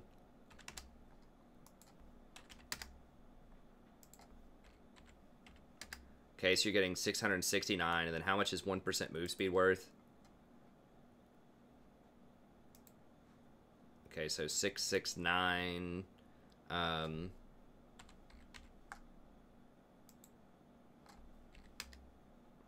It's about 40 gold per 1% ability power. So 40 times 15. So... You're basically, and you're paying 400 extra gold for it. So basically, you're paying an extra 400 gold to get Twin Shadows plus Shirelia's. As far as just the flat-out raw stats, you're getting 870 more gold worth of value on them. So it comes down to... Is it better to have these 2 actives, to have the Ghosts and to have the Shirelia's speed and 870 gold in your pocket? Or is it better to have the ramping up 10% extra damage off of Madness and the Torment extra 1% damage? Now keep in mind, because you're using Q plants most of the time, you're not going to get the 2% bonus here unless you get Rylai's, which it's very, very rare to complete Leandri's plus Rylai's plus tier 2 boots plus... your tier 3 Eye of the Watchers plus having 3 control wards. It's just almost always. It's never going to happen. In a lot of games, it's very, very rare to afford 2 big ticket items. So, you know, that's just something to think about. Is that worth it to have this 1% targets maximum health, damage over time, and to do this extra damage over time? Or would you rather have 870 gold in your pocket plus 2 actives that are pretty impactful? I mean, this can catch people out. It can allow you to land your skill shot and full combo people. This can help allies escape. It can help allies engage. So that's why I've been doing this build. And I know it looks goofy, but, you know, having this stuff on a really low cooldown and then having 870 gold in your pocket and having 2 actives, to me, seems like it's better. And don't forget the power curve stuff that I mentioned earlier with Leandri's, right? You're not having to sit around and wait on blasting wands. You're not having to sit around and wait on 750 gold to complete items, right? You just get to do this so quickly. Like, it's so easy to build. I mean, you got Ruby Crystal you build here. You have just Amp Tomes everywhere. Amp Tomes are awesome. That's the best thing you can get as a support most of the time, as an AP support, or Amp Tomes. And the completion, this is 650 to complete, so it's a little on the expensive side. The Shirelia's is only 450. Neither one of them are 750, though, to complete, which is a big deal. And this is just Amp Tomes everywhere. Amp Tome, Amp Tome, Amp Tome. Because it's so easy. You go back, you know, you have 600 gold in your pocket. It just feels great. Okay, I'm going to buy an Amp Tome. I'll buy a couple of potions. Boom, good to go. Or I'll buy, you know, 2 control wards and an Amp Tome. All right, great. Let's get back out there and put my wards back down. Because a lot of times you have to back every 2.5 minutes anyways to refill your wards. So just being able to back up and just pick up these little things, just grab that Amp Tome. Okay, next time, finish Fiendish Codex. Okay, next time, another Amp Tome. Next time, Aether Wisp. You just have much, much better back timings and just much better buys with this build. And so it's just a lot friendlier on the build. You get that 870 gold. You get 2 really cool, like fun, impactful actives. I just feel like that's just way, way better than going Leandries lately. Like, yes, Leandries is more flat-out raw damage, but this is just a lot more utility, and it's just a lot more team contributions. It's just great. So your damage is going to go down, especially if... Now, once again, if you're mega fed, you know, if you just have like 5 or 6 kills by like 10 minutes and you want to go Leandries, go for it. But I think in most circumstances, this build is just going to have more utility and it's just going to be more efficient than going for something else. Okay, so I have Soraka up here as well. And I'm going to go through the rest of these kind of quickly. I just wanted to go over these top ones. Really, honestly, if you're not going one of these 4 champions, you're probably doing it wrong on this patch. Like, if you have any inclination at all to play any of these, you should play these champions. These 4 right here are by far and away better than most other options, I think. And I'm not sure if they're all up there. Almost. 3 of the top 4 are actually the highest win percent champions. It doesn't always happen that way. Lulu's a bit lower. As I explained before, kind of the reasoning behind that is that she's not as safe. She has lower ranges, stuff like that. But I still think that she's super strong. You know, Sona's in the conversation. The problem with Sona... We'll talk about Sona here in a second. But in general, like, I think this is very common. Almost every tier list, most statistical analyses, almost everybody is going to have Janna and Nami up there. They'll have Lulu somewhere in there. And then Zyra is going to be one of the better AP supports. A lot of the time. So yeah, I think that if you're not playing one of those champions, you're probably doing it wrong. If you're wanting to climb a lot on this patch. But anyway, so I'll go through the rest of them a little bit faster. Soraka I have up here a bit more. Soraka's major advantage is people aren't playing as many hard engaged champs in the bot lane anymore. There might be a resurgence of that. Like, she's pretty rough into things like Blitzcrank. She's pretty rough into things like Alistar, potentially. And, of course, the toughest thing when it comes to Soraka is if they buy an Executioner's Calling, it's going to hurt you astronomically because your entire kit is healing. Basically, you don't have any shields other than Airy, putting Airy on people. So, Executioner's Calling hurts a lot. People aren't buying Morellos as much anymore, though. It's still an okay item, but a lot of people are rushing the... mana items first, at least. So a lot of people are going mana items into Leandries for a lot of mid laners, or they're going like tier Rod of the Ages on mid laners. So a lot of people are not getting Morellos early for that, which is good. People aren't playing tanks as much, and they're not going Thornmail as much, so that's very good for you. It's just Executioner's Calling is still a major problem. I wish they would change that to where you have to complete the full Mortal Reminder to get the benefit out of it, but they haven't done that yet. That would be a huge boost to Soraka. But, you know, she's really good, especially with other healers. If they get something like a Spirit Visage, you know, if you have a Vlad or a Swain. A staggering 72% of remaining smokers come from lower-income communities. Big Tobacco designed cigarettes to be more addictive. They should be ashamed of themselves. It has to stop. You know this is wrong. Know the truth, spread the truth. So Soraka is a very polarizing character. If they don't have Executioner's Calling, you will take over the game. You do so much healing. You have so much raw power. That Soraka's just fantastic with that. And she's actually super good in the laning phase, too. If they don't have an all-in champ, if you just constantly spam Qs and auto-attack on people, then you have your heal as well. You can really, like, take over a lane. I mean, especially, you can really, you can really bust up, like, Janna and Lulu in lane because they don't have a heal. You can put a lot of pressure on them. Nami is a little harder, but you could bust up Nami too. So Soraka is very good in the laning phase if they don't have all in engage, and then she scales really hard later on into the game as well, because she has such low cooldowns and such a super heavy heal that she can do. Now, they did change Warmog, so you can't run the Warmog's build on her anymore, but to be honest, that was kind of a fringe build anyways. So yeah, I mean, 2 seconds, and that's a heal. That's not a shield like Janna or Lulu, so you can just heal people up all the way. It does take quite a bit of your health to do that. But You know, if you go for like Redemption and Mikhail's, the healing is just going to be through the roof. And also, Mikhail's will heal you back a large percentage of your health, especially if you go Redemption plus Mikhail's, because all of your excess plus healing your mana regen turns into mana or health healing. Why am I having such a hard time with words? It turns into healing as well. So all of your fairy charms also turn into reju beads effectively. So that's very, very good on Soraka. So yeah, I mean, and the fact that like Shirelia's is back. Shirelia's is a great item on her. Helps keep her safe. Helps give her a little bit more survivability. So I think she certainly could be in a decent position to do well. So you need to make sure they don't have much engage. Assassins are pretty rough as well. But yeah, pretty much everybody goes Resolve. Then you just go Chrysalis Bone Plating, I think. Or, I don't know, you can go Revitalize also.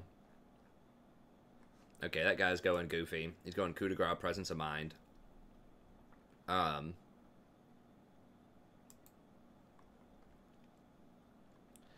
Yeah, Revitalize Chrysalis would actually be pretty good. Revitalize obviously plays into your healing and shielding, and then Chrysalis gives you that extra AP later and health early to help you out with all ends.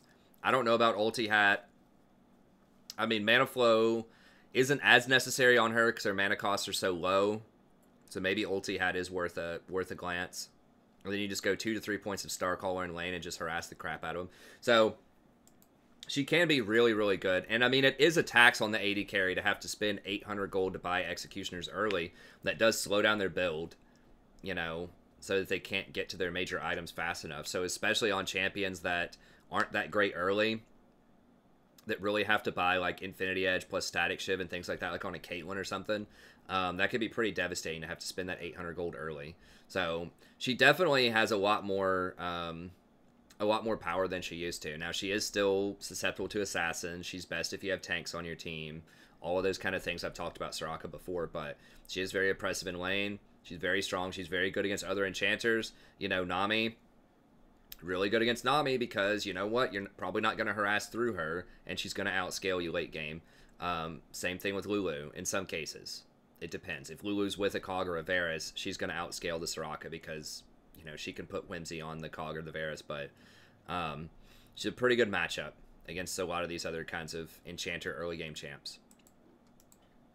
Because she's going to her healing, nobody can match her healing late game. Even through, once she gets Redemption plus Mikhail's, even through something like a Executioner's Calling, she's still going to heal through it. And she's very good against poke and with poke champions. So she's good against Xerath, who's seeing a resurgence lately. You're seeing more Jhin lately. You're seeing a lot more of these kind of poke champions. And so she's very good against that. And we'll just finish these last little bit. I know I've spent the entire time talking about the tier 1 pretty much, but a lot of stuff has kind of changed, and I just wanted to walk you through these picks like really in depth. Then we'll do the rest of them kind of faster here. So Rakan's still pretty good. He doesn't have as much presence in lane. They've nerfed a lot of the runes that are good on him. He's not a very good Aerie user. Some people will use Aerie, but you notice like pretty much all of these champs will use Aerie, or with Zyra, she uses Comet. I think the sorcery tree is the best tree again. It was the first one to get nerfed a lot, but then the other good trees have been nerfed a lot too for supports to kind of catch up. So I think we're back in the sorcery cycle here. So yeah, there's that. I think so. He's okay. He has good engage. He has pretty good scaling. He did get some nice new AP ratios. His laning phase is just rough, and he can definitely get bullied out early on by pretty much any of these champions in the lane. If you can make it through lane, having that engage late game is pretty good. He is vulnerable to hard CC. He doesn't have a great matchup against Caitlyn. It's really hard to get through her traps to engage. He doesn't have a great matchup against Morgana, who's becoming more popular. So, you know, he does kind of have some problems. He's not amazing against Janna or Lulu. He's okay. If you try to go in and you don't hit Lulu and she polymorphs you, you're not going to be able to get back out and you're going to die. Janna can just disengage when you engage with her ult. Now, yours is on a lower cooldown, but that's still a consideration. He's pretty good in a Nami, if Nami doesn't completely shut you out of the game in the laning phase.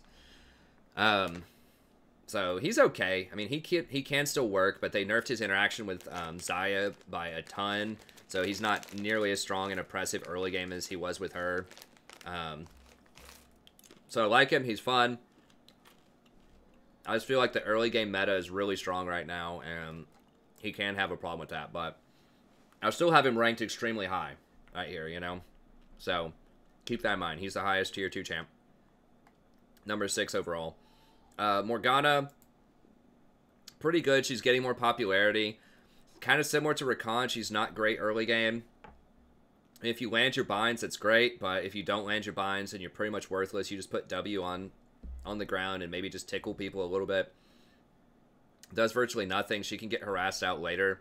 She does have very good anti-CC with her Black Shield, and she has, if you land those binds a lot in the, you know, later in the game, then she can be very oppressive. You know, if you land a bind and you have a Janna on your team or a Caitlyn and they get to drop a trap on you and, you know, hit you with all of their stuff, you're probably going to die. So that's why you see her in professional play with something like Caitlyn, Morgana has been really popular, especially in the North American scene, is because you can push really quickly by dropping your W on minions early, and then Caitlyn just queues through them. And then you can just sit there and just fish for binds under their tower. Then also, the Black Shield helps protect you, so when you're pushing, it makes it really hard for the jungler to come down and gank you. So she is pretty good with that. But she's pretty one-dimensional. Her scaling is okay. It's not amazing. But she probably is the best answer right now if they have hard engage. But you still want to run an enchanter in your lane type of thing. You know, so against a Leona, against a Thresh, against a Blitzcrank, that type of stuff. She's a pretty good proxy for a tank. So, you know, before I would have said, you know, you want to pick Tahm Kench into Thresh, you want to pick Tahm Kench into Leona. But tanks are in such a bad spot right now that I think Morgana is going to become a better option, and using her Black Shield to protect. Just because she can still go things like Redemption. Redemption's pretty decent. I mean, she has a pretty powerful shield. You know, and you want to keep that up. The longer you keep that up, the less they can crowd control you. And it does block quite a bit of damage. So, you know, she can go things like Redemption. The ghosts are potentially pretty good on her as well. It makes it really easy to land your skill shots if you want to get Twin Shadows. You can go Shirelias if you want. You can even go Mikhail's if you want. You don't need to do that as much because you have the Black Shield to help with protection, but that is something that's certainly on the table if they just have an overwhelming amount of CC. Why am I blanking out on her? Oh, there she is. So yeah, I mean, a 3-second bind is very good. You know, it can completely win games later. If you hit somebody, if your team's just sitting there sieging and you just happen to hit their squishy mage or their AD champion or something with this, they're probably going to die if they don't have a Quicksilver Sash or a Mikhail's on their team. So yeah, I mean, it blocks up to 350 magic damage with a 0.7 cooldown. Now, it has a much longer cooldown overall than other shields, but it's very impactful. So this is great, especially if you have some kind of assassin that wants to reset. So like you throw this on a Master Yi, the shield, or you throw this on like a Twitch that opens up and is trying to kill a bunch of people. It's really, really strong. Soul Shackles is okay. You know, it does pretty good damage. And it helps peel people pretty well off of your AD carry. You can go something like an Hourglass on Morgana. I wouldn't do that as Morgana support. I would just use this primarily to peel. I wouldn't worry about trying to flash in and start fights with her. You know, I would rather get more utility items, but she's definitely stronger. I mean, she could almost be tier 1.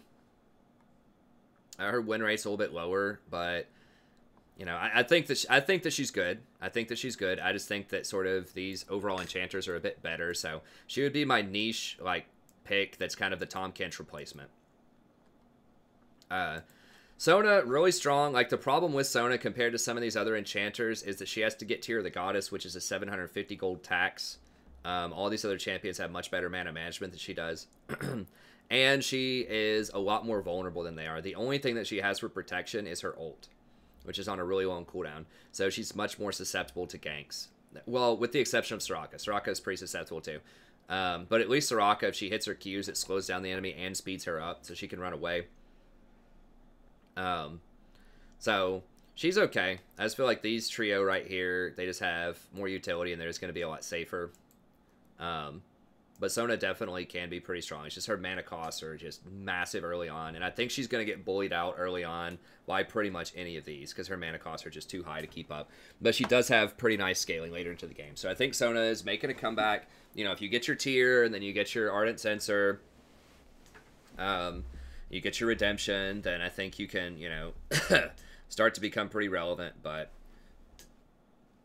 it's still kind of a tough meta for her, just after all those nerfs earlier on in the season. Now,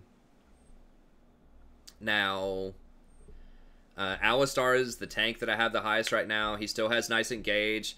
Itemization's pretty bad, but he doesn't really want to get Locket anyways because he wants to start fights and just end them. So the Locket doesn't matter as much because he has such good roaming with mobility boots. You know, he really just wants to go mobility boots and then Righteous Glory and then just run around the map and try to pick people off. I mean, you can start team fights as well, but he also has the protection from his ult, so it doesn't matter if he's not as tanky as you would suspect. So, yeah, I mean, I think that makes him okay. Blitzcrank, very similar story. Alistar is just more reliable than Blitz early, I think. You know, Blitz has to hit his hook. Alistar can his WQ combo on people. Now, Alistar is a bit more dangerous because Blitz pulls people out of position and Alistar just, you know, goes in and fights. But I think that Blitz is still pretty good. Alistar also has sustain in lane. You know, he gets that roar to help him through some of the poke from enchanters. So, Ali, Blitz. Thresh is another champion. He's making a comeback lately. If you're really good on Thresh, if you hit a lot of hooks, he can be a decent counter to enchanters. You know, if you hook the Janna early on and then you know, go on to her, ignite, and, you know, do your full combo to her, then you can definitely kill her early. She is going to be squishier because they did nerf the Resolve tree a little bit. So, and she may not even take Chrysalis and Bone Plating. She probably will if she's against Thresh, but if she doesn't, then she's going to be super squishy. So that is an option. Thresh does provide some pretty decent peel. So he has engage and he has peel. Being able to flay back things like a Zac engage is really powerful. He does have a little bit of protection with his Lantern too, so if they're trying to all-in somebody and you drop, you know, a Lantern on somebody that Zed is just went on, then that could be helpful. And he also protects people really well from ganks or just from doing standard solo queue tomfoolery, right? So you can get people out with the Lantern. So I do think that Thresh can be really powerful. He's very situational. You have to really hit your hooks. And, you know, if you're against a good Nami, Janna, Lulu, they're just going to brutalize you in lane a lot of the time. But, you know, he's still a really strong pick. But I wouldn't play him unless you're a one trick. But this is one of the best times to play a Thresh in a long time. Just because he doesn't want to play against tanks. Most of the time he wants to have good hook targets. A lot of the squishy targets are coming back. And, yeah, that helps him out a lot. Leona is another person that you're seeing a bit more of lately. She is kind of an answer to some of these squishy champions, so she's particularly good against Nami, Lulu, and Soraka.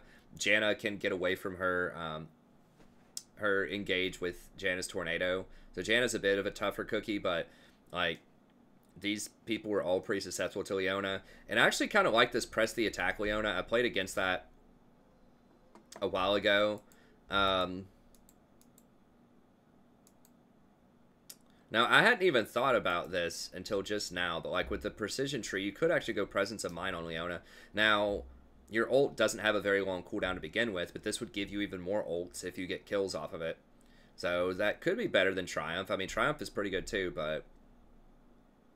So basically what you do is you go press the attack, and then when you engage on somebody, you E onto them, auto attack, use your Q to reset another auto attack. That's press the attack. And then your ally can just go in and do a lot of damage. So this is pretty good because it gives your entire team that extra 8 to 12% extra damage, and it gives you a lot more burst early on. You can still go things like Aftershock, but that tree is not as amazing as it used to be.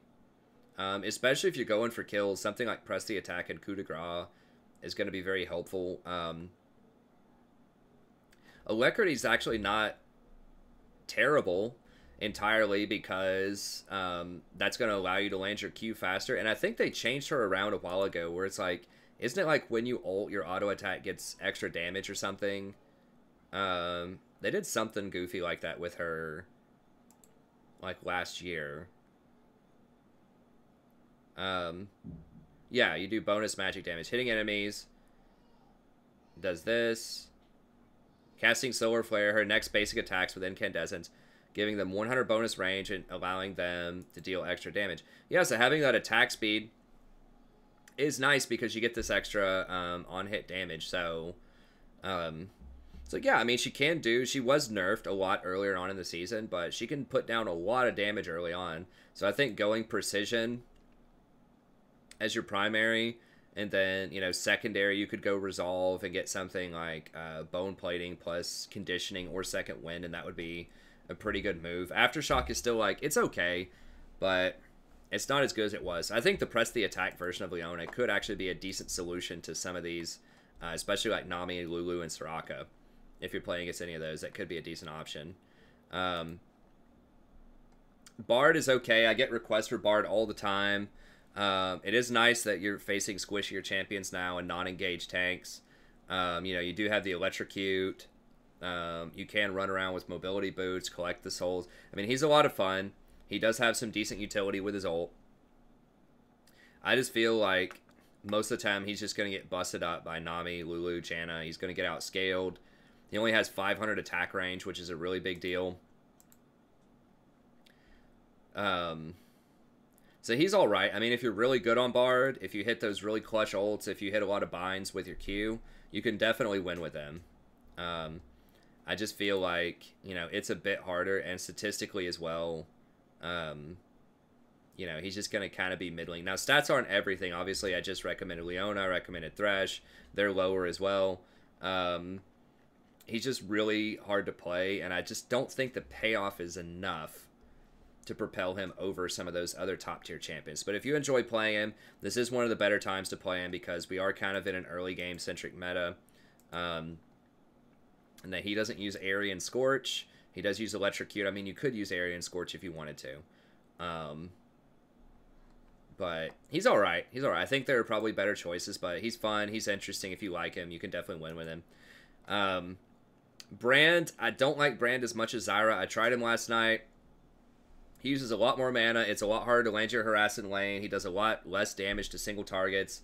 So he's okay, but I just feel like Zyra's better. So if Zyra's banned and you want AP, then Brand is next in line probably, but I just feel like he's a lot more conditional.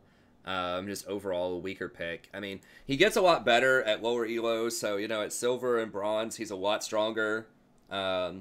Because you're going to be able to land. People will let you walk up to him and E him and then hit him with a Q. If you can do that, then you'll win, but it's like a lot of people aren't going to let you do that, and it's just a lot harder to harass through minion waves. You know, Zyra landing Q on people and then hitting them with like 3 plant shots is much more effective harass than just like Brand trying to hit people with his W, which is harder to hit than Zyra's Q. Has a longer delay on it, I'm pretty sure, and it's just not going to do as much damage as a Zyra Q is. And it's going to cost a lot more mana, so for those reasons, I'm just not as much of a fan of him. And he doesn't have the same kind of level of vision control that Zyra has with her plants. So he's okay. You can definitely win with him. I just think that Zyra's better. And then I have Fiddlesticks kind of clocking in at the last moment here. I think Fiddle's in the best place that he has been in a long time. I did try him yesterday. It was an absolutely god-awful matchup, though. He's terrible against Poke. You know, if they have Xerath or if they have... we're playing against a lot of stuff like that. I think Poke is really good right now. Like Xerath, you know, Vel'Koz, Jhin. He's awful against Jhin. Jhin is just so oppressive right now. He really is. But he's very good against squishy assassins that aren't going to get Quicksilver Sash. And there's going to be a lot more of those right now.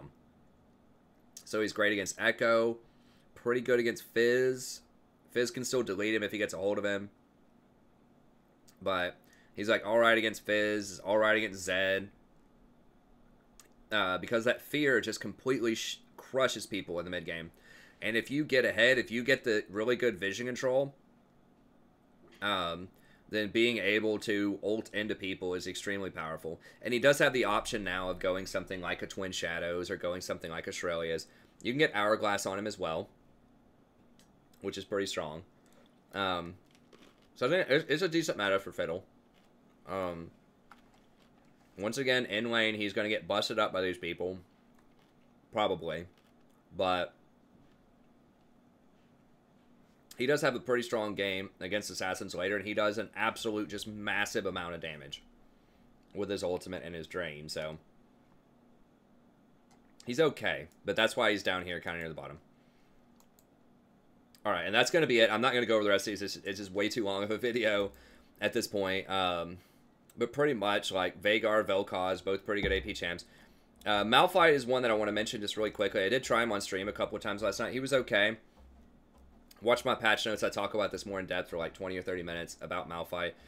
But basically, they changed his AP ratio on his E up to a 0.6, and they lowered the cooldown on his ult. So in the mid game, he's a very strong, all-in, engaged champion that has pretty good burst damage, and he has an AP build path that you can get where you can go like Knight's Vow and then something like either Twin Shadows or Shurelya's and stuff like that. So I think that that makes him a little bit viable in some circumstances, but he is awful in the laning phase, and that's why I'm thinking that maybe he's not as good as I thought. I mean, I'll put him down here near the bottom.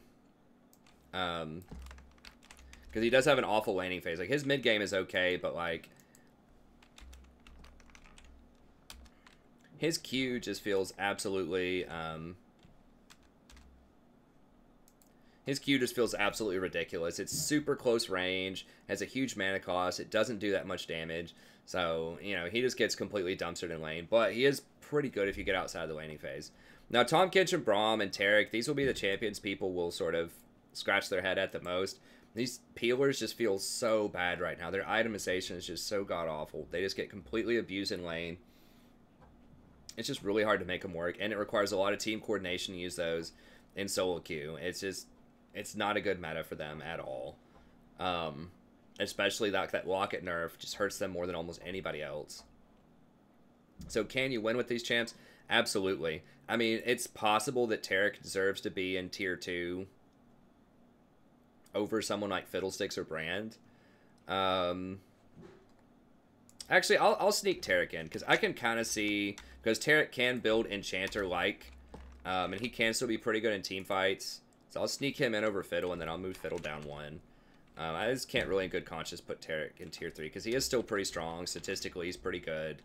You know, he's the number 5 right now, statistical person. Because he does have good team fight presence. He does have the tier tax, so you have to get tier the Goddess early to make him really function. But you can go tier Redemption, Knight's Vow, and be okay. He didn't have to buy Locket. He does still probably need Relic Shield in lane. I mean, you might be able to get away with going Coin. But he just has no early game presence at all in lane. Especially now that you can't take, or it's a lot harder to take things like Summoner Spellbook. A lot harder to take that and make that work because they've nerfed that so many times, but which allowed you to flash and make aggressive plays early on without as many consequences. Back when it was 25% cooldown.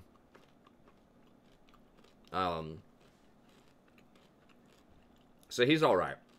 If you're gonna have a lot of very extended team fights, you can play Taric, but most of the time, I mean, his big strength is if they have a lot of AD, he can't get assassinated as easily as the enchanters. So if you're against something like a Kha'Zix or against something like a Zed, you're afraid they're going to get fed. He can give you similar team fighting pressure as Janna, but he's harder to kill himself. So he protects himself really well, and his heal also heals himself. So that does give him a bit more protection against assassins. But Janna overall is just going to outscale him pretty hard. She just has much better AP ratios on her E, on her R. She's safer. She can play at a further distance. She can escape stuff. She has better early game pressure. Janna is just a better version of Taric against pretty much anybody except for AD assassins. So if you really want the armor, if you really want kind of the AD assassination thing, if you want to counter that, then Taric is a pretty decent option. But other than that, he's a little more iffy. Zilean could be good. I haven't tested him out as much lately. The problem with Zilean is he's very conditional. Like, you have to hit those double bombs. A lot of those top-end champions can counter him if you only hit a single bomb really well. Janna can shield his bombs because they're delayed. Janna can shield it. Lulu can shield it. Nami can heal through it. Soraka can heal through it. And he doesn't have a heal himself. So they're just going to bust him up in lane most of the time. Now, yes, his ultimate is impactful and helpful, but I just think that overall he gets outshined by some of the other players. Now, he can be good. If you do hit those double bombs, you can all in with somebody like Jhin early, and that is nice. And I do have a guide on Zilean if you want to check it out on the channel. So he's okay. He's all right. He's playable. But you just need the right kind of situation for him. Karma's another person who may deserve to be a little bit higher. She does have decent matchups against champions like Janna and Lulu because she outranges them and she can, outpoke them early on. It's just the problem is these scale so much harder after the Karma nerfs. From 6 months ago, where they nerfed her mantra at E to only give 30% value instead of 50% value to allies. That was a huge nail in the coffin for her. And they lowered her shield amount to 190, which is really low for shields. And she doesn't have a real ultimate. It just basically is, something early on that you can use for more harass. Versus all of these champions have pretty high impact ults. So she's okay. I just feel like she's an all-in early game champion. And I feel like these champions are so good at harassing early as well that it's maybe not quite as much. I mean, Karma does have really good wave clears, so she does push really well with champions like Caitlyn. That used to be a very, very common lane back in, I think, 2016. Fall of 2016 was Karma Caitlyn, and you just push them in a tower and just poke the tower down. You could still do that. It's just not as effective as it once was. Okay. I think that's it as far as the major people that I'm going to talk about here. So, thank you very much, and I'll see you next time. Have a good day.